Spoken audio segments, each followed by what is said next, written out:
మీ early ప్రెగ్నెన్సీలో చేసుకునే routine blood టెస్ట్‌లో హెచ్‌పీఎల్‌సీ టెస్ట్ అనేది ఒకటి. హెచ్‌పీఎల్‌సీ టెస్ట్ అంటే high performance liquid chromatography test అనేది మనం బ్లడ్‌లో ఉండే డిఫరెంట్ హిమోగ్లోబిన్ వేరియంట్స్ గురించి తెలుసుకోవడానికి చేస్తాం. ఈ టెస్ట్ ద్వారా థాలిసీమియా, సికిల్ సెల్ అనీమియా లాంటి డిసీజెస్ నుంచి బేబీ అఫెక్ట్ అవుతుందో లేదో అన్న విషయం గురించి తెలుసుకుంటాం. మదర్ రిపోర్ట్ గనక క్యారియర్ స్టేట్ అని వస్తే, మనం ఫాదర్‌కి కూడా హెచ్‌పీఎల్‌సీ టెస్ట్ చేయాల్సి ఉంటుంది. ఒకవేళ మదర్ అండ్ ఫాదర్ ఇద్దరు క్యారియర్ స్టేట్ అని వస్తే, దిస్ 25% రిస్క్ బేబీ ఎఫెక్ట్ అయ్యే ఛాన్స్ ఉంటుంది. 50% ఛాన్స్ వాళ్ళు జస్ట్ క్యారియర్స్ అయ్యి ఉండొచ్చు.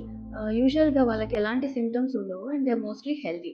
There is 25% chance that the baby can be normal.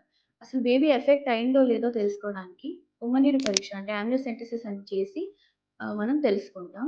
So, డెఫినెట్‌గా హెచ్‌పీఎల్‌సీ టెస్ట్ అనేది